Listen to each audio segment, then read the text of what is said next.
শুরুতেই আমরা চ্যান নামের একটি ছেলেকে দেখতে পাই। চ্যান ছিল অনেক বড় একটি কোম্পানির সিইও। তবে চ্যানের মধ্যে একটা স্পেশাল পাওয়ারও ছিল, সেটা হলো সে তার সামনে থাকা যে কোনো ব্যক্তির মনে পড়তে পারত। তবে সে তার এই স্পেশাল পাওয়ারের কথা কারোর সামনেই প্রকাশ করে না। অন্যদিকে আমরা আমাদের নায়িকা ইউকে দেখতে পাই। সে অনেকদিন ধরেই নিজের জন্য একটা চাকরি খুঁজছিল, আর আজকে হঠাৎ করেই তার কাছে তার বান্ধবীর কল আসে। সেই ইউকে জানায় আজ অনেক বড় একটি কোম্পানির চাকরির ইন্টারভিউ চলছে। তার বান্ধবী তাকে আরও জানায় ইন্টারভিউ সকাল 11টা থেকে শুরু হবে, সে জন্য তাড়াতাড়ি সেখানে অ্যাটেন্ড করে। এইটা শুনে অনেক খুশি হয়ে যায় সে। তাড়াতাড়ি করে বের হয়ে পড়ে কোম্পানিতে যাওয়ার উদ্দেশ্যে। কিন্তু তাড়াহুড়া করে যাওয়ার সময় ইউ সজোরে কারোর সাথে ধাক্কা খেয়ে নিচে পড়ে যায়। আর দেখা যায় এটা আর কেউ নয়, এটা আমাদের চ্যানই ছিল। এইদিকে পড়ে যাওয়ার কারণে চ্যানের শার্টটা আবার নষ্ট হয়ে গিয়েছিল। তার শার্টটা নষ্ট হয়ে যাওয়ায় ইউ তাকে সরি বলতে থাকে আর বলে আমাকে এখনই একটা চাকরির ইন্টারভিউ দিতে যেতে হবে, তুমি এখানে ওয়েট করো, আমি ফিরে এসে তোমার শার্টটা ওয়াশ করে দিব, এখন আমার তাড়া আছে। এই বলেই ইউ তো ইন্টারভিউ দেওয়ার জন্য এখান থেকে চলে যায়। যাই হোক, কোম্পানিতে ইন্টারভিউ দিতে আসার পর ইউকে ওয়েট করতে বলা হয়, কারণ কোম্পানির সিইও এখনো পৌঁছায়নি। এবার ইউ তো তার আসার অপেক্ষা করতে থাকে। কিছুক্ষণ পর সে চ্যানকে ওই অফিসে ঢুকতে দেখে। এখানে চ্যানকে দেখে ইউ মনে মনে ভাবতে থাকে, এই খাটাস লোক তো দেখছি শার্ট 80 টাকা নেওয়ার জন্য আমার পিছু করতে করতে অফিস পর্যন্ত চলে এসেছে, তাড়াতাড়ি করে তাকে এখান থেকে বিদায় করতে হবে।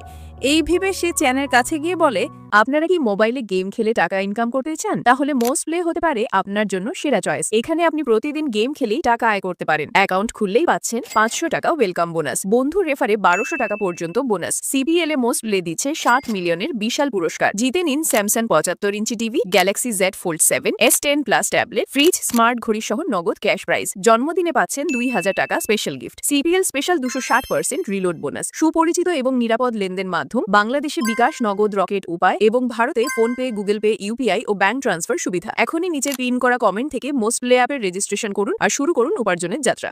তুমি এখানে কি করছো? আমি না তোমাকে বললাম ওই জায়গাতে কিছুক্ষণ ওয়েট করতে? আমি তো এখানে একটা চাকরির ইন্টারভিউ দিতে এসেছি, চাকরিটা আমার কাছে অনেক ইম্পর্টেন্ট। তখনই আবার ইন্টারভিউ দেওয়ার ডাক চলে আসে, তাই সে চ্যানকে ওয়েট করতে বলে ইন্টারভিউ দিতে চলে যায়। কিন্তু ইন্টারভিউ রুমে আসার পর সে জানতে পারে চ্যানই ওই কোম্পানির সিইও, আর সে এখন তার ইন্টারভিউ নিবে। এইটা জানার পর আমাদের ইউ তো পুরাই শকড। আর এবার সে ভালো করেই বুঝতে পেরে গিয়েছিল যে নিশ্চয়ই তাকে এই চাকরিটা দিবে না, কারণ প্রথমত সে চ্যানকে লাস্টে ধাক্কা মেরে ফেলে দিয়েছিল, আবার এখানে আসার পরও সে তাকে উল্টাপাল্টা অনেক কথা শুনিয়েছে, অর্থাৎ এটা কনফার্ম যে সে চাকরিটা পাচ্ছে না। এইদিকে তখনই চ্যান ইউকে জিজ্ঞাসা করে, তোমার কি কি যোগ্যতা আছে? ইউ সব আশা ছেড়ে দিয়ে তার কি কি যোগ্যতা রয়েছে সেগুলো বলতে থাকে। তারপর চ্যান বলে, তুমি কেন এই কোম্পানিতে চাকরি করতে চাও? ইউ বলে, আমি আসলে নিজের প্রয়োজনে আপনাদের কোম্পানিতে চাকরি করতে আসিনি, আমার মনে হয়েছে আমাকে আপনাদের কোম্পানির বেশি প্রয়োজন, তাই আমি এখানে এসেছি। চ্যান বলে, তোমার এই কনফিডেন্স আমার অনেক ভালো লেগেছে, তুমি এখানে কাল থেকেই জয়েন করবে। এই কথাটা শুনে ইউ তো অনেক অবাক হয়ে যায়, কারণ সে তো সম্পূর্ণভাবে সব আশা ছেড়েই দিয়েছিল। তবে চাকরিটা সে পেয়ে গিয়েছে, এই কারণে সে অনেক খুশি মনে বাইরে চলে আসে। তবে তার বাসাটা ছিল অফিসের কাছ থেকে অনেক দূরে, এই কারণে অফিসের কাছাকাছি তাকে এখন একটা বাসা খুঁজতে হবে। এরপর সে একটা বাসা ভাড়া নিতে আসে, কিন্তু ভাড়া অনেক বেশি হয়, তার একার পক্ষে এই বাসাটা ভাড়া নেওয়া সম্ভব ছিল না। এই জন্য সে ভাবে সে যদি এই বাসাটা কারোর সাথে শেয়ার করে তাহলে ভাড়াটা অর্ধেক হয়ে যাবে। এই কারণে সে বাসার এজেন্টকে জিজ্ঞাসা করে বাসাটা কারোর সাথে শেয়ার করে নেওয়া যাবে কিনা। আর তখনই সেখানে চ্যানও চলে আসে। সে নিজেও থাকার জন্য একটা বাসা দেখতে এসেছে, আর তার এই বাসাটা অনেক পছন্দ হয়েছিল। তবে ভিতরে ঢোকার সময় চ্যান কিন্তু ইউর বাসাটা কারোর সাথে শেয়ার করে নেওয়ার কথাটা শুনে ফেলেছিল, তাই সে ইউকে বলে, তুমি চাইলে বাসাটা আমার সাথে শেয়ারে ভাড়া নিতে পারো। এই কথাটা শুনে ইউ তো আরো বেশি অবাক হয়ে যায়, আর ভাবতে থাকে যে কিনা এই শহরের এত ধনী একজন বিজনেসম্যান, সে কিনা তার সাথে শেয়ারে বাসা ভাড়া নিতে চাচ্ছে। তখনই চ্যান ইউকে বলে ওঠে, এখান থেকে আমাদের অফিসটা অনেক কাছে, প্রতিদিনই আমাদের যেতে সুবিধা হবে, তাই আমরা বাসাটা ভাড়া নিয়ে নেই, কেমন?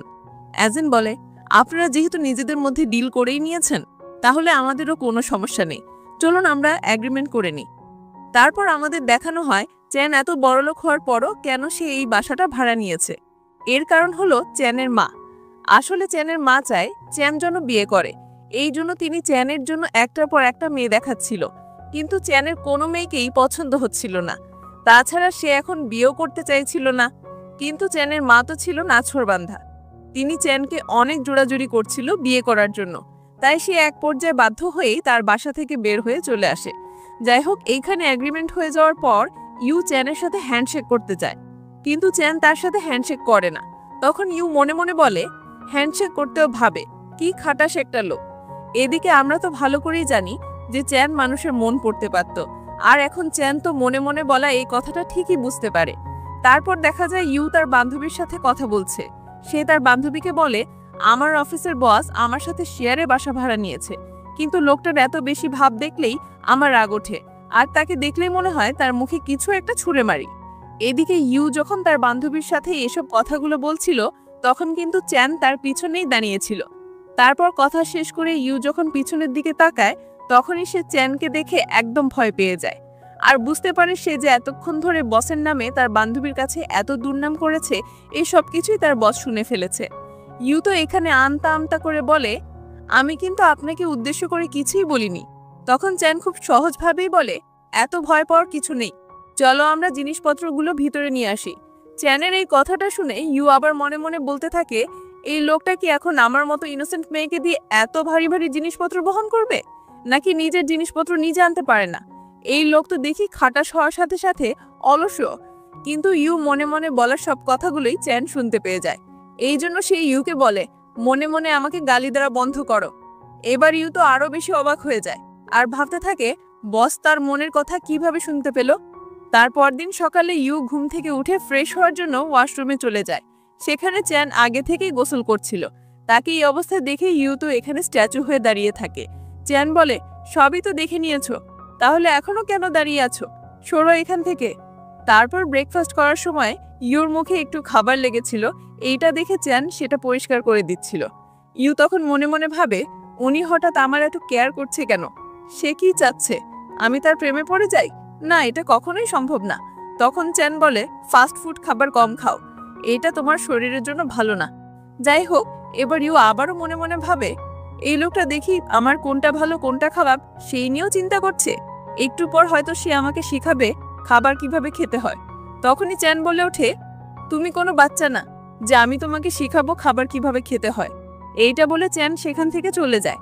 আর বেচারি ইউ এবারও বসে বসে ভাবতে থাকে, আমি মনে মনে যাই বলি না কেন, সেটা বস কিভাবে বুঝতে পেরে যায়। যাই হোক, তারপর ইউ একটু ঘুমিয়ে পড়ে, আর সে স্বপ্নে দেখতে পায় চ্যান রেগে গিয়ে বলছে, আরে গাধি মেয়ে, তাড়াতাড়ি ঘুম থেকে উঠো, রেডি হয়ে অফিসে চলো, নয়তো আমি তোমাকে চাকরি থেকে বের করে দিব। ঠিক তখনই ইউর ঘুমটা ভেঙে যায়, আর সে তাড়াতাড়ি করে রেডি হয়ে অফিসে চলে আসে। আজ অফিসে ইউ কোন পোস্টে কাজ করবে সেটা ঠিক করা হবে। তারপর চ্যানের ম্যানেজার চ্যানকে বলে, আপনি ইউকে কোন পজিশনে রাখতে চান? চ্যান বলে, ইউকে আমার পার্সোনাল সেক্রেটারি হিসেবে রেখে দাও। এদিকে এই খবরটা শুনে অফিসের অন্য সব মেয়েরা তো ইউর উপর অনেক জেলাস ফিল করতে থাকে, কারণ তাদের প্রত্যেকেরই ইচ্ছে ছিল চ্যানের পার্সোনাল সেক্রেটারি হওয়ার। আর এখন তারা সবাই এটা নিয়ে কথা বলছিল। আর তখনই ইউ এসে তাদের এসব কথাগুলো শুনতে পায়। তবে সে তাদের কথাগুলো তেমন গুরুত্ব না দিয়ে চ্যানের সাথে কথা বলতে চলে যায়, কিন্তু চ্যানের সামনে গিয়ে সে আর কথা বলতে পারে না। তারপর অফিস থেকে ফিরে এসে চ্যান অনলাইনে তার ক্লায়েন্টদের সাথে গুরুত্বপূর্ণ মিটিং করছিল, আর এখানে কিন্তু সে ভিডিও কলে তাদের সাথে মিটিংয়ে ছিল। তখনই তার পিছন থেকে ইউ হেঁটে যাচ্ছিল, যার জন্য চ্যানের ক্লায়েন্টরা ইউকে দেখে ফেলে আর জিজ্ঞাসা করে, এই মেয়েটাকে? এই কথাটা শুনে চ্যান তো অনেক অস্বস্তির একটা পরিস্থিতিতে পড়ে যায়, আর সে বলতে থাকে, এটা হলো আমার বাসার কাজের মেলক। এটা শুনতে পেয়ে ইউ তো অনেক রেগে যায়, আর এখন সে চ্যানের উপর রাগ ঝাড়তে গিয়ে অ্যারাবিক ড্রেস পরে সে ভিডিও কলের সামনে নাচতে থাকে। অনেকক্ষণ ধরে সে তার মন মতো ডান্স করে। তারপর সে চ্যানকে বলে, এখন কেমন লাগলো? আমাকে কাজের মেয়ে বলা হচ্ছিল তাই না? এখন বুঝবে তোমার ক্লায়েন্টরা কি মনে করে। চ্যান তখন বলে, তুমি ডান্স করে নিজের এই প্রতিভা পাকে দেখাচ্ছ? ভিডিও কল তো অনেক আগেই শেষ হয়ে গিয়েছে। অর্থাৎ ইউর এই প্ল্যানটা একদমই সফল হয়নি। আর এখন চ্যানের সামনে সে অনেক বেশি ইনসাল্ট হয়ে যায়। পরের দিন সকালে চ্যান যখন কিচেনে রান্না করছিল, তখন ইউ তাকিয়ে দেখছিল আর বলছিল, বস যে হ্যান্ডসাম, আগে তো কখনোই খেয়াল করিনি। এখানে সে বসকে দেখে তো অনেক রোমান্টিক মোমেন্ট কল্পনা করছিল। তখনই চ্যান তাকে ডাক দিয়ে তার কল্পনার জগতে পানি ঢেলে দেয়। এখানে চ্যান বলে, আরে ম্যাডাম, নিজের হুঁশে তো ফিরে আসো। এভাবে কল্পনার জগতে ডুবে না থেকে কালকের মতো তোমার অসাধারণ ডান্স প্রতিভা দেখালেই তো পারো। ইউ তখন বলে, তুমি কি আমার প্রশংসা করছো নাকি ইনসাল্ট করছো? তবে আমি ভাবছি তোমার এই অসাধারণ প্রতিভা শুধুমাত্র রুমেই বন্দী থাকবে কেন? তোমার তো স্টেজে উঠে ডান্স করা উচিত। যারা অনেকদিন হাসিনি তারা তো তোমার ডান্স দেখে মন খুলে হাসতে পারবে। এইবার ইউ তো পুরোপুরি শিওর হয়ে যায় যে চ্যান তাকে নিয়ে মজা করছে। এই জন্য সে চ্যানের উপর অনেক রেগে যায়। যাই হোক, এর পরের সিনে আমরা চ্যানের মাকে দেখতে পাই। তিনি এখনো চ্যানের জন্য মেয়ে দেখিয়ে যাচ্ছেন। আর আজকে তিনি চ্যানকে ফোন করে বলে চ্যান যেন তার ঠিক করা মেয়ের সাথে দেখা করতে আসে। কিন্তু চ্যান তো তার মায়ের কথায় একদমই রাজি হয় না। সে স্পষ্ট জানিয়ে দেয় যে কোনো মেয়ের সাথে সে দেখা করতে যাবে না। তারপর অফিস শেষে চ্যান যখন গাড়ি করে বাসায় ফিরে যাচ্ছিল তখন সে ইউকে রাস্তার পাশে বাসের জন্য ওয়েট করতে দেখতে পায়। এই জন্য সে গাড়িটা থামায় আর ইউকে তার সাথে বাসে যেতে বলে। কিন্তু ইউ তার উপর রেগেছিল, তাই সে তার সাথে যেতে রাজি হয় না। চ্যান তাকে অনেক বুঝায়, কিন্তু তারপরও ইউর সাথে যেতে রাজি হয় না। এই জন্য চ্যান একাই সেখান থেকে চলে যায়। এইদিকে চ্যান চলে যাওয়ার পর অনেকক্ষণ ইউ বাসের জন্য ওয়েট করতে থাকে, কিন্তু সে কোনো বাসই পাচ্ছিল না। যার জন্য ইউ এবার আফসোস করে বলতে থাকে, ইস, যদি তখন চ্যানের সাথে গাড়ি করে চলে যেতাম তাহলেই ভালো হতো। পরের দিন সকালে ইউ অফিসে এসে দেখতে পায় সবাই নিজেদের মধ্যে আলোচনা করছে। ইউ নামের মেয়েটা আসার পর থেকেই অফিসের নিয়ম নীতি অনেক চেঞ্জ হয়ে গিয়েছে এখানে। ইউ তাদের মুখে এসব কথা শুনে বুঝতে পারে অফিসের কেউই তাকে পছন্দ করে না। তখনই ইউর কাছে একটা মেয়ে এসে বলে, তুমি অন্যদের কথাই কান দিও না, যে যাই বলুক না কেন তুমি তোমার মতো কাজ করে যাও। আর তোমাকে একটা কথা জিজ্ঞাসা করি, আমি শুনলাম তুমি আর আমাদের বস একই বাসাতে থাকো, এটা কি সত্যি? আর তোমাদের মধ্যে কি কোনো রিলেশন চলছে নাকি? ইউ বলল, আরে না না, আমাদের মধ্যে কোনো সম্পর্ক নেই, আমরা শুধুমাত্র শেয়ারে বাসা ভাড়া নিয়ে থাকছি। তারপর ইউচ্যান এসেও এই বিষয়ে বলে যে অফিসের সবাই তাকে অপছন্দ করে, কারণ সে চ্যানের পার্সোনাল সেক্রেটারি হতে পেরেছে। এমনকি অফিসের সবাই তো ভাবছে চ্যানের সাথে তার সম্পর্ক আছে। চ্যান তখন বলে, অন্যের কথায় কান দেওয়ার কোনো দরকার নেই। অন্যরা তোমাকে মাস শেষে স্যালারি দিবে না, তোমার নিজের কাজ করে স্যালারি নিতে হবে। সুতরাং অন্যের কথায় কান না দিয়ে নিজের কাজ ঠিকভাবে করো। তারপর সন্ধেবেলা চ্যান তার অফিসে একটা পার্টির আয়োজন করে। ইউ সহ সবাইকে সে পার্টিতে আসতে বলা হয়। তখন অন্য মেয়েরা ইউর সামনে বসে আলোচনা করছিল যে তাদের বসের মা চ্যানের জন্য মেয়ে দেখেছে, কিন্তু চ্যান কাউকেই বিয়ে করতে রাজি হচ্ছে না, হয়তো তার কারোর সাথে রিলেশন রয়েছে। এই কথাগুলো তারা ইউকে শুনিয়ে শুনিয়ে বলছিল। অর্থাৎ তারা এখানে বুঝাতে চাইছিল ইউ আর চ্যান রিলেশনে রয়েছে, আর তারা এই ব্যাপারটা ধরে ফেলেছে। একটু পরে এখানে চ্যান আসে। তাকে দেখে সবাই তো চুপ হয়ে যায়। এখানে চ্যান ইউর সাপোর্ট নিয়ে সবাইকে কথা শোনাতে চায়, কিন্তু ইউ তাকে মানা করে, কারণ এখন যদি চ্যান তার সাপোর্ট নিয়ে সবার সামনে কথা বলে তাহলে সবাই এটা শিওর হয়ে যাবে যে ইউর সাথে তার সত্যি সত্যি রিলেশন রয়েছে। এই জন্য ইউ তাকে চুপ করতে বলে। তারপর যখন রাত হয়ে যায় তখন চ্যান ইউকে সাথে করে নিয়ে যাওয়ার জন্য গাড়িতে আসতে বলে। তবে ইউ সবার সামনে দিয়ে গাড়িতে করে তার সাথে বাড়িতে যেতে চায় না। তখন চ্যান সবার সামনে বলে, তুমি কি ভালোভাবে আসবে নাকি আমি তোমাকে উঠিয়ে নিয়ে আসব? এই কথাটা শুনে ইউ আর কিছুই বলে না, আর সে আস্তে আস্তে চ্যানের গাড়িতে গিয়ে উঠে পড়ে। পরের দিন অফিসে চ্যানের মা আসে, কারণ তিনি ইউর ব্যাপারে জেনে গিয়েছে। অর্থাৎ কেউ তাকে বলেছে আপনার ছেলে চ্যানের সাথে সম্পর্কে রয়েছে, এই জন্যই সে অন্য কাউকে বিয়ে করতে চায় না। আর এখন চ্যানের মা অফিসে আসে ইউকে দেখতে। এখানে ওনার তো ইউকে দেখার পরই পছন্দ হয়ে যায়, কারণ ইউ দেখতে তো অনেক সুন্দরী ছিল। তিনি ইউর কাছে এসে বলে, তুমি কি জানো আমি কে? আমি হচ্ছি ওই বিয়ে পলাতক রোগে আক্রান্ত ছেলের মা। তবে এতদিন আমার ছেলে কেন আমার দেখা মেয়ে রেখে পালাতো এটা আমি এখন বুঝতে পারছি, কারণ সে তো তোমার মতো কিউট একটা মেয়েকে ভালোবাসে। তবে কেন যে সে আমাকে এই কথাটা বলেনি এইটাই আমি বুঝতে পারছি না। সে তো আমাকে এটা বললেই হতো, আমি কি তোমাদের সম্পর্কটা মেনে নিতাম না? যাই হোক, আমার তোমাকে অনেক পছন্দ হয়েছে। ইউ তখন বলে, আন্টি আপনার কোথাও একটা ভুল হচ্ছে। চ্যানের মা তখন বলে, আরে আমাকে আন্টি বলে ডাকছো কেন, মা বলে ডাকো। আমি তোমার ব্যাপারে সবকিছুই জানি। কিছুদিন পরে তো আমার ছেলের বউ হবে, এখন থেকেই মা ডাকা শুরু করো। আপনি যা ভাবছেন এরকম কিছুই না, আমরা শুধুমাত্র শেয়ারে বাসা ভাড়া নিয়ে থাকছি, এছাড়া আমাদের মধ্যে অন্য কোনো সম্পর্ক নেই। চ্যানের মা বলে, তুমি এত লজ্জা পাচ্ছ কেন? এত লজ্জা পাওয়ার কোনো দরকার নেই, আমি তো সবকিছুই জানি। তখনই এখানে চ্যান চলে আসে। সে তার মাকে চুপ করতে বলে, কিন্তু তখনও চ্যানের মা ইউকে নিয়ে উল্টাপাল্টা কথা বলেই যাচ্ছিল। তারপর তারা সবাই একসাথে খাবার খেতে বসে। এখানে চ্যানের মা তো এমন একটা ভাব করছিল যেন পারলে তিনি আজকেই তাদেরকে ধরে বিয়ে দিয়ে দেয়। তারপর অনেক কষ্টে চ্যান তার মাকে বুঝিয়ে এখান থেকে নিয়ে যায়, আর তাকে সব সত্যিটা খুলে বলে যে ইউর সাথে তার কোনো সম্পর্ক নেই। অফিসের সবাই এটা নিয়ে জাস্ট একটা গুজব ছড়িয়েছে, আর কিছুই না। তারপর চ্যান তার মাকে রেখে সে ইউর কাছে আসে আর তার মায়ের এমন আচরণের জন্য সরি বলে। সাথে সে ইউকে আরো বলে, আমার মায়ের কথা শুনে তুমি আবার কিছু মনে করো না। আসলে তিনি অনেকদিন ধরেই আমার বিয়ে দেওয়ার জন্য উঠে পড়ে লেগে আছে। আর আমি যখন বাড়িতে থাকতাম তখন তিনি প্রতিদিন আমার জন্য 3-4টা করে মেয়ে ঠিক করতেন, যাতে আমি তাদের মধ্যে কাউকে পছন্দ করে বিয়ে করে ফেলি। কিন্তু আমি অনেক কষ্ট করে অনেক দিন ধরে আমার মায়ের পাগলামি সহ্য করে আসছি। আর এক পর্যায়ে এসব যন্ত্রণা সহ্য করতে না পেরে বাসা থেকেই পালিয়ে আসি। এইসব শুনে ইউ বলে বসে, বস আপনি কি কোনোদিনই বিয়ে করবেন না? চ্যান বলে, যদি কখনো ভালো মনের কোনো মেয়ে পাই তাহলে ভেবে দেখব। অন্যদিকে আমরা চ্যানের মাকে দেখতে পাই। তিনি ইউর সাথে চ্যানের কোনো সম্পর্ক নেই এটা জানার পরে চ্যানের জন্য অন্য আরেকটি মেয়ে ঠিক করেন। কিছুক্ষণ পর সেই মেয়েটা চ্যানের মায়ের কাছে চলে আসে, আর এই মেয়েটার নাম হলো লি। সে এখানে আসার পর চ্যানের মা চ্যানকে ফোন করে বাড়িতে আসতে বলে। প্রথমে তো চ্যান আসতেই চাইছিল না, কিন্তু তার মায়ের জোড়াজুড়িতে বাধ্য হয়েই চ্যানকে লিওর সাথে দেখা করতে বাসায় আসতে হয়। কিন্তু এখানে আসার পর চ্যান লিওর দিকে একবারও তাকায় না, ফোন নিয়ে ব্যস্ত থাকে। সে আসলে ফোনে গেমস খেলছিল। এদিকে চ্যানের মা লিওকে বলে চ্যান তার বিজনেসের ব্যাপারে গুরুত্বপূর্ণ মিটিং প্ল্যান করেছে, এই জন্যই সে ফোন নিয়ে এত ব্যস্ত। এটা শুনে লি বলে সে তার কাজের প্রতি অনেক দায়িত্বশীল, এটা দেখে আমার খুবই ভালো লাগছে। তারপর চ্যানের মা তো লিওর কাছে চ্যানের অনেক প্রশংসা করছিল। অন্যদিকে চ্যানের তো এখানে থেকে এইসব কথা শুনতে অনেক বেশি বিরক্ত লাগছিল। এই জন্য সে তার ফোনে গেমস খেলা বাদ দিয়ে ইউকে মেসেজ করে আর বলে আমার মা আমার জন্য আবারও একটা মেয়ে ঠিক করেছে, এমনকি আমাকে একরকম ব্ল্যাকমেল করে এখানে নিয়ে এসেছে। এখন তো আমি এখানে এসে ফেঁসে গিয়েছি, না পারছি এখান থেকে বের হতে, না পারছি তাদের কথা সহ্য করতে। প্লিজ তুমি যেভাবেই হোক আমাকে এই ঝামেলা থেকে উদ্ধার করো। ইউ তখন চ্যানেরই রিকোয়েস্ট রাখে, আর কিছুক্ষণ পর সে চ্যানকে ফোন করে আস্তে করে বলে লাউড স্পিকারটা অন করতে, যাতে তাদের কথা সবাই শুনতে পায়। চ্যানও ঠিক তাই করে। আর এখন ইউ বলতে শুরু করে, বস আমাদের অফিসে নতুন একজন ক্লায়েন্ট এসেছে। তিনি অনেক বড় একটি বিজনেস প্ল্যান করছেন, যেটার মাধ্যমে আমাদের কোম্পানির অনেক লাভ হবে। আর এখন এই বিষয়টা নিয়ে আলোচনা করার জন্য এখনই আপনাকে অফিসে আসতে হবে। চ্যান তখন বলে, ও আচ্ছা, তাকে একটু ওয়েট করতে বলো, আমি এখনই আসছি।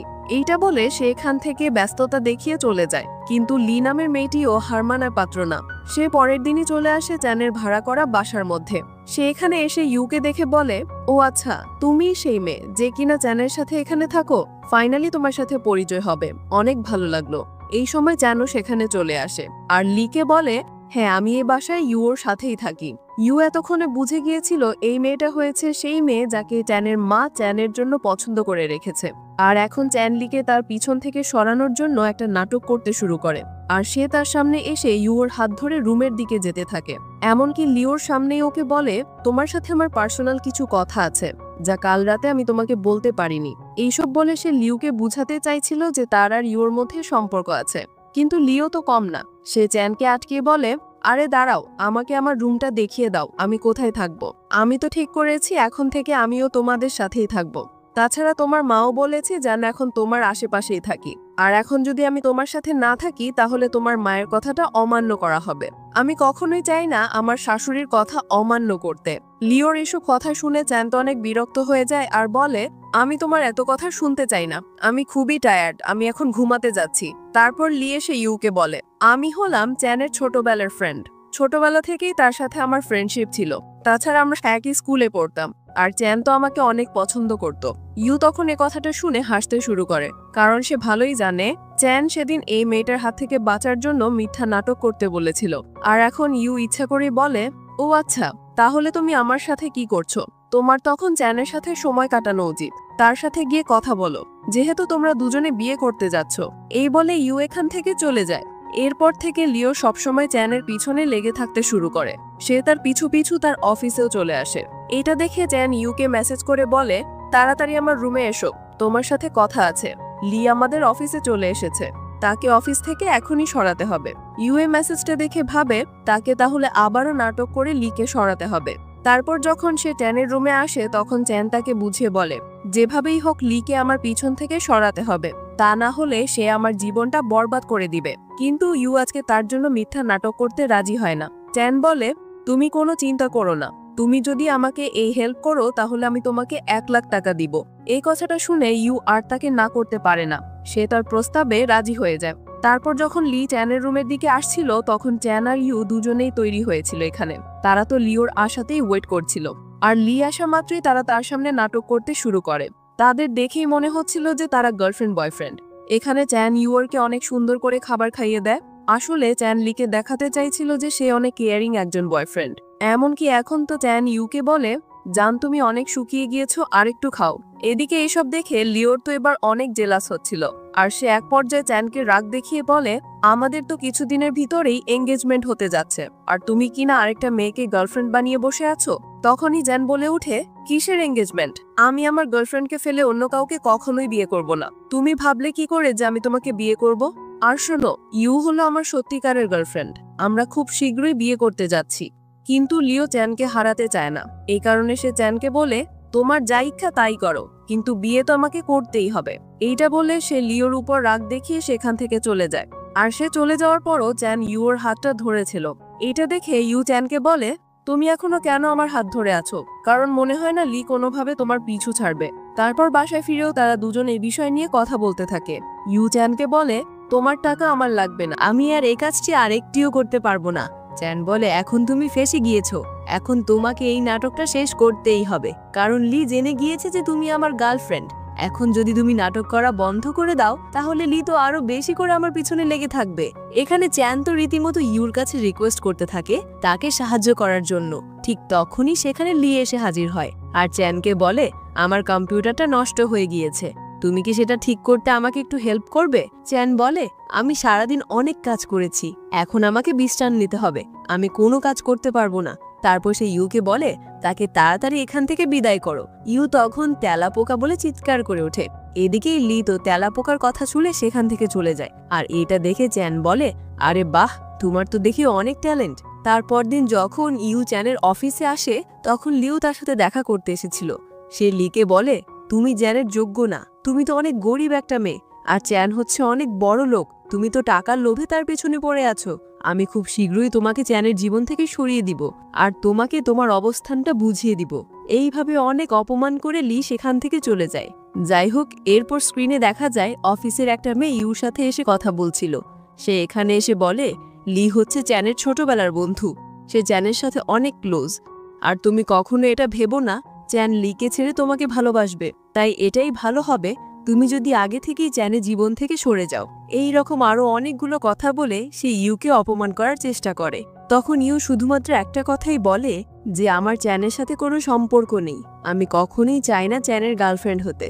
তারপর চ্যান যখন এটা জানতে পারে অফিসের কেউ একজন ইউকে অপমান করার চেষ্টা করেছে, তখন সে সোজা ইউর কাছে এসে জিজ্ঞাসা করে, কে তোমাকে অপমান করার চেষ্টা করেছে? আমি তাকে অফিস থেকে এখনই বের করে দিব। কিন্তু এই কথার উত্তরে ইউ তাকে কিছুই বলে না, আর সে চ্যানের থেকে দূরে একান্তে কিছু সময় কাটানোর জন্য চলে যায়। এখানে এসে সে ভাবতে থাকে আজকে দুপুরের কথা। চ্যান যখন তার মার সাথে কথা বলছিল, তখন সে বলছিল, লি কি আমার পেছনে পড়ে থাকতে কেন বলছো? ওর জন্য আমি কোনো কাজই ঠিকভাবে করতে পারছি না, সারাক্ষণ অফিসে এসে সে বসে থাকে। কি করলে তুমি লিকে আমার পিছন থেকে সরাবে? চ্যানের মা তখন বলেছিল, তোমাকে তাহলে লিকে লিওর সাথে এনগেজমেন্ট করতে হবে, তাহলে আমি তোমার অফিসে গিয়ে তোমার কাজে বাধা দিতে নিষেধ করে দিব। চ্যান তখন তার মাকে রেগে বলেছিল, ঠিক আছে, এইটা করলেই যদি তুমি শান্ত হও তাহলে আমি এটাই করব। আর এই কথাগুলো ইউ শুনে নিয়েছিল। এখানে সে ভাবতে থাকে চ্যান লিওর সাথে এনগেজমেন্ট করবে। এইটা শোনার পর তার কেন খারাপ লাগছে? তার তো খারাপ লাগার কথা না, সে তো আর চ্যানের সত্যিকারের গার্লফ্রেন্ড না। এই সব ভেবে নিজে নিজেই মন খারাপ করছিল। অন্যদিকে দেখা যায় চ্যানের কাছে তার অফিসের ম্যানেজার এসে বলে, আপনার সাথে লিওর এনগেজমেন্ট ঠিক হবার কারণে ইউ মন খারাপ করে বসে আছে, সে তার কোনো কাজেই মনোযোগ দিতে পারছে না। হয়তো মেয়েটা আপনাকে সত্যি সত্যিই ভালোবাসে। তাছাড়া ম্যানেজার তাকে এটাও জানিয়ে দেয় যে ইউটি কে অপমান করেছিল। তারপর চ্যান তার রুম থেকে বের হয়ে কর্মচারীদের কাছে আসে। সেখানে লিও উপস্থিত ছিল। এখানে চ্যান তাকে বলে, তুমি কি আমার অফিসের কোনো কর্মচারী? আমি কি তোমাকে এখানে বেতন দিই? কেন তুমি সারাক্ষণ এখানে এসে বসে থাকো? তোমার কি আর কোনো কাজ নেই? আর তুমি যে ইউর নামে দুর্নাম ছড়াচ্ছ, এই খবরও আমার জানা আছে। আমি যদি আবারও শুনি তুমি ইউকে অপমান করার একটু চেষ্টা করছো, তখন কিন্তু তোমার সামনে আমার মুখ চলবে না, সরাসরি হাত চলবে। তারপর সে এই মেয়েটাকেও এসে বলে, আমি তোমাকে চাকরি থেকে বরখাস্ত করছি, কারণ তুমি সেদিন ইউকে অনেক অপমান করেছো। আর তোমরা ভালো করে শুনে রাখো, এতদিন ধরে তোমরা আমার আর ইউ সম্পর্কে অনেক গুজব ছড়িয়েছো, সেটা আজকের পর থেকে সত্যি হতে চলেছে। অর্থাৎ আজ থেকে আমাদের প্রেমের সম্পর্ক সত্যি হতে চলেছে। আর লিওর মতো কোনো ফালতু মেয়ে আমার ভালোবাসা পাওয়ার কোনো যোগ্যতাই নেই। এত কিছু শোনার পরও লি ইউর নামে খারাপ কথা বলেই যাচ্ছিল। যেমন ইউ একটা খারাপ মেয়ে, অনেক ছেলেদের সাথে তার সম্পর্ক রয়েছে, টাকাওয়ালা ছেলে দেখলেই সে তাদের গলায় ঝুলে পড়ে। তখন চ্যান তাকে থামিয়ে বলে, তোমার মতো থার্ড ক্লাস একটা মেয়ের থেকে আমাকে ইউর সার্টিফিকেট নিতে হবে না। যে মেয়েটা দিনরাত 24 ঘন্টাই অফিসের বাসায় আমার চোখের সামনেই থাকে, তাকে আমি ভালো করেই চিনি। তোমার মতো মেয়ের কোনো যোগ্যতাই নিয়ে অন্যকে নিয়ে কথা বলার। এখানে লি চ্যানের সাথে আর কোনো কথা না বাড়িয়ে সেখান থেকে চলে যায়। তারপর চ্যান যখন ইউকে তার রুমে পার্সোনালি ডাকে, তখনই ইউ রুমে আসে। এখানে চ্যান ইউকে বলে, আমার লিওর প্রতি কোনো ইন্টারেস্ট নেই। আমি আমার মায়ের উপর রাগ করে এনগেজমেন্ট করতে রাজি হয়েছিলাম। তাছাড়া মন থেকে লিওর সাথে এনগেজমেন্ট তো দূরের কথা, তার মুখ দেখারও আমার কোনো ইচ্ছে নেই। আর একটা কথা, এই অফিসে লির একটা ফ্রেন্ড যে তোমাকে বিরক্ত করেছিল, সেটা তুমি আমাকে কেন বলনি? ইউ বলে, আপনি আমার কে হন যে আপনাকে সবকিছু বলতে হবে? আমি আপনাকে কিছুই বলতে চাই না। এইটা বলে সে এখান থেকে চলে যায় ইউ। এই কথাটা শুনে চ্যানের তো মন খারাপ হয়ে যায়। এমনিতেও অফিসের কেউ ইউকে পছন্দ করে না, কারণ চ্যান তাকে এক্সট্রা অ্যাটেনশন দেয়। আর এই জন্য ইউ এখন চ্যানের সাথে দূরত্ব বজায় রেখে চলার চেষ্টা করছে। তারপর সে বাসায় ফিরে আসে, কিন্তু অনেক রাত হয়ে যাওয়ার পরও চ্যান আজকে বাসায় আসে না। এজন্য ইউ তাকে নিয়ে অনেক চিন্তা হচ্ছিল। সে অনেক রাত পর্যন্ত চ্যানের জন্য ওয়েট করে, কিন্তু চ্যান আর বাসায় ফিরে না। পরের দিন সকালেও চ্যান বাসায় ফিরে না, যা দেখে ইউর চিন্তা এবার আরও বেড়ে যায়। এখানে সে এক এক সময় এক এক চিন্তা করছিল, যে ইউকে তার উপর রাগ করে বাসায় আসছে না, নাকি কোনো বিপদে পড়েছে, নাকি কোনো অ্যাক্সিডেন্ট হলো। এইসব চিন্তা করে সে অফিসে চলে আসে। আর অফিসে এসে সে চ্যানকে দেখে তার কাছে এসে সরাসরি জিজ্ঞাসা করে, আপনি সারা রাত কোথায় ছিলেন? জানেন আমি আপনার জন্য কতটা চিন্তা করছিলাম। আপনি যে কাল সারা রাত বাসায় ফিরবেন না, সেটা আমাকে আগে জানিয়ে রাখতে পারলেন না কেন? চ্যান বলে, তুমি আমার কে হও যে আমাকে সবকিছু জানাতে হবে? আমি তোমাকে কিছুই জানাতে চাই না।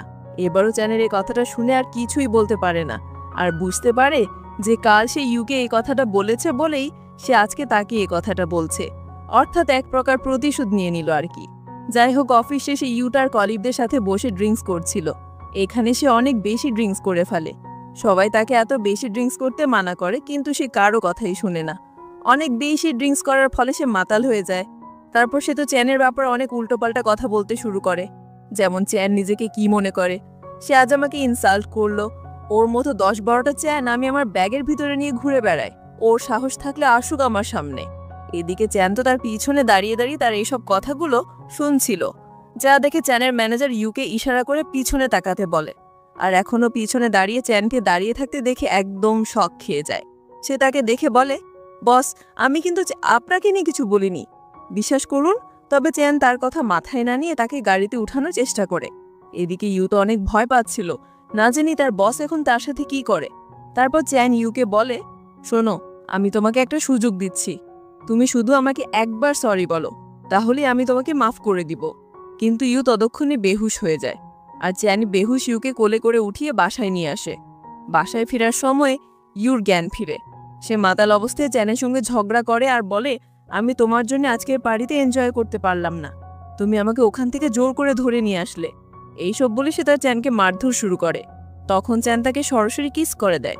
যাই হোক, পরের দিন সকালে ইউ যখন ঘুম থেকে ওঠে, তখন সে চ্যানকে বলে, কাল মাতাল অবস্থায় তুমি আমাকে অনেক মারধর করেছিলে, তাছাড়া আমার গাড়িটাও নষ্ট করে দিলে। এখন তোমাকে আমার গাড়িটা পরিষ্কার করে দিতে হবে। ইউ তখন এটা করতে রাজি হয়ে যায়, আর সে চ্যানের গাড়িটা পরিষ্কার করতে শুরু করে। এদিকে চ্যান তো ইউ এর কাজ দেখতে এখানে আসে আর বলে, তুমি তো বেশ ভালোই কাজ করছো, আমি চিন্তা করছি তোমাকে অফিসের কাজ না দিয়ে গাড়ি পরিষ্কার করার কাজটা দিলেই ভালো হতো। চ্যানের এই কথাটা শুনে ইউ তো রেগে গিয়ে বলে, আমি কি শুধু তোমার অফিসের কাজগুলিই করি? তোমার ফেক গার্লফ্রেন্ড হওয়ার কারণে যে করি সেটা ভালো করছি না? এদিকে ইউ যখন চ্যানকে এই কথাগুলো বলছিল, তখন লিওর একজন ফ্রেন্ড এই কথাগুলো শুনে ফেলে, আর সে এগুলো ভিডিও করে নেয়, আর সোশ্যাল মিডিয়াতে এই ভিডিওটা পাবলিক করে দেয়। আর এখন এই ভিডিওটা ভাইরাল হয়ে যায়। এতে সবাই জেনে যায় ইউ হচ্ছে চ্যানের ফেক গার্লফ্রেন্ড। পরের দিন সকালে ইউর কাছে লি এসে বলে, তুমি তাহলে চ্যানের সত্যিকারের গার্লফ্রেন্ড গা? ভিডিওটা না দেখলে আমি তো জানতেই পারতাম না যে তুমি ফেক গার্লফ্রেন্ড হওয়ার অ্যাক্টিং করছো। তবে মানতেই হবে, তুমি কিন্তু খুব ভালো অ্যাক্টিং করতে পারো। এত ভালো অ্যাক্টিং করতে পারো, তুমি সিনেমাতে কাজ না করে রিয়েল লাইফে অ্যাক্টিং কেন করছো? তোমার চেহারা খারাপ, তাই নিশ্চয়ই এই চেহারা দেখে তোমাকে সিনেমায় চান্স দিচ্ছে না। তাছাড়া অফিসের সবাই তো এখন তোমাকে নাম্বার 1 চিটার ভাববে। অফিস টাইম তো হয়ে গিয়েছে, তাই না? চলো তোমাকে অফিসে দিয়ে আসি। নিশ্চয়ই সবাই তোমাকে দেখার জন্য ওয়েট করছে। এইসব বলে লি ইউকে অপমান করে এখান থেকে চলে যায়। এখানে ইউ ভাবতে থাকে এই মুহূর্তে যদি সে অফিসে যায় তাহলে অফিসের সবাই তাকে লিয়ের মতোই অপমান করবে, এমনকি চ্যানও তাকে ভুল বুঝবে, কারণ ওই দিন সে অ্যাক্টিংয়ের কথাটা বলে ফেলেছিল। যদি সে নিজের মুখে এটা না বলতো তাহলে ভিডিওটা করতো না আর সত্যিটা ফাঁস হতো না। এজন্য এখানে পুরো দোষটা তার। এইসব ভেবে ইউ ভাবে সে এই শহর থেকে অন্য কোনো শহরে চলে যাবে, যেখানে কেউ তাকে খুঁজে পাবে না। অন্যদিকে দেখা যায় চ্যানের মা তাকে বলে, ইউর সাথে তোমার কোনো সম্পর্ক নেই, এটা তো ক্লিয়ার, তাহলে লিকে বিয়ে করতে তোমার সমস্যা কোথায়? চ্যান এবার তার মাকে বলে, আমি ইউকে সত্যিই ভালোবাসি আর তাকেই বিয়ে করতে চাই। আমি খুব শীঘ্রই ইউকে খুঁজি বের করে তোমার বৌমা হিসেবে নিয়ে আসব। এটা বলে চ্যান এখান থেকে চলে যায়। আর এখন চ্যানের মাও ছেলের মুখে বিয়ের কথা শুনে অনেক খুশি হয়। তারপর চ্যান বাসায় ফিরে সে ইউকে কোথাও দেখতে পায় না। সে এখানে ইউর লেখে একটা চিঠি খুঁজে পায়। চিঠিতে সে চ্যানের উদ্দেশ্যে লেখে, আমি কখনোই সেই মানুষটাকে ভুলবো না, যে মানুষটা সবসময় আমাকে সাপোর্ট করেছে। সে মানুষটা আমার হৃদয়ে বিশাল একটা জায়গা জুড়ে সারা জীবন থাকবে, কিন্তু আমাকে এখন তার জীবন থেকে চলে যেতে হচ্ছে। আমি কখনই আর তার সামনে আসবো না। এজন্য সেই মানুষটার জন্য আমাকে ক্ষমা করে দেয়। ইউ চলে যাওয়ার পর চ্যান অফিসের কোনো কাজে মন দিতে পারতো না। সে অনেক অল্পতেই সবার উপর রেগে যেত। এখন এইভাবে কিছুদিন কেটে যায়। আর একদিন চ্যানের ম্যানেজার ইউকে ফোন করে জানায়, তুমি চলে যাওয়ার পর থেকে আমাদের বসের জীবন একদম অন্যরকম হয়ে গিয়েছে। তিনি অফিসের কোনো কাজ ঠিকমতো করতে পারছে না। তাকে দেখলেই বোঝা যায় সে প্রতি মুহূর্তে তোমাকে কতটা মিস করছে। ঠিক তখনই চ্যান এখানে চলে আসে আর বলে, আমি জানি তুমি কার সাথে কথা বলছো, তাই এখন তুমি তার সাথে বেশি কথা না বলে আমার ফোনে তার নাম্বারটা সেন্ড করে দাও। আমি তার ফোন নাম্বার লোকেশন ট্র্যাক করে তার কাছে যাব। তারপর চ্যান লোকেশন ট্র্যাক করে ইউকের কাছে চলে আসে। এখানে ইউ তো চ্যানকে দেখে একদম অবাক হয়ে যায়, কিন্তু সে তাকে দেখেও না দেখার ভান করে পাশ কাতারে চলে যাচ্ছিল। তখনই চ্যান ইউকে বলে, আমি তোমাকে আমার কাছে থেকে আর কোথাও যেতে দিব না। আমি আমার মাকে কথা দিয়েছি তোমাকে আমার সাথে নিয়ে যাব। তুমি কেন আমাকে না বলে বাসা থেকে চলে এসেছো? আমার তো মনে হচ্ছিল আমি হয়তো আর তোমাকে আর কখনো ফিরে পাবো না। তারপর চ্যান ইউকের হাত ধরে বলে, আমি তোমাকে অনেক ভালোবাসি। এইবার ইউ তার বসের মুখে এই কথাটা শুনে অনেক লজ্জা পায় আর বলে, আমাকে এখন বাসায় যেতে হবে। তখন চ্যান বলে, চলো আমি তোমাকে বাসায় পৌঁছে দিচ্ছি। যাওয়ার সময় চ্যান ইউকে জিজ্ঞাসা করে, তুমি কি আমাকে পছন্দ করো? ইউ এ কথার উত্তর দেয় না। সে শুধু বলে, আমি এখন বাসায় যেতে চাই। তারপর ইউ বাসায় ফিরে শুধু চ্যানের কথাই ভাবতে থাকে। সে আসলে বিশ্বাসই করতে পারছিল না যে চ্যান তাকে সত্যিকারে ভালোবাসে। এরপর থেকে প্রায় প্রতিদিনই চ্যানের সাথে ইউ এর অনেক রাত পর্যন্ত কথা হতো। একদিন সকালে চ্যানের মা ইউকে ফোন করে জানতে চায়, তুমি কি আমার ছেলেকে পছন্দ করো? ইউ তখন চ্যানের মাকে জানিয়ে দেয় যে সে চ্যানকে পছন্দ করে। পরের দিন চ্যানের ম্যানেজার ইউকে ফোন করে জানায়, চ্যানের একটা অ্যাক্সিডেন্ট হয়েছে, তুমি তাড়াতাড়ি চলে আসো, আমি তোমাকে লোকেশনটা মেসেজ করে পাঠাচ্ছি। অ্যাক্সিডেন্টের কথা শুনে ইউ অনেক ভয় পেয়ে যায় আর সে তাড়াতাড়ি করে চ্যানের কাছে যাওয়ার উদ্দেশ্যে বেরিয়ে পড়ে। আর ফাইনালি 6 ঘন্টা জার্নি করার পর সে লোকেশনে চলে আসে। কিন্তু এখানে আসার পর সে দেখতে পায় চ্যান একদম ঠিক আছে। আসলে চ্যান তার জন্য এই জায়গাটা অনেক সুন্দর করে সাজিয়েছিল। আর এখানে ইউকে আনার জন্যই চ্যান তার ম্যানেজারকে দিয়ে মিথ্যা কথা বলেছে, কারণ সে ইউকে সারপ্রাইজ দেওয়ার প্ল্যান করেছিল। যাই হোক, এখানে চ্যান ইউকে দেখে অনেক খুশি হয়ে যায় আর তাকে বিয়ের জন্য প্রপোজাল করে। এবার ইউ চ্যানের প্রপোজাল অ্যাকসেপ্ট করে নেয় আর ফাইনালি তারা এক হয়ে যায়। আর এরকম সুন্দর একটি মুহূর্তের মধ্য দিয়ে এই গল্পটি এখানেই শেষ হয়ে যায়।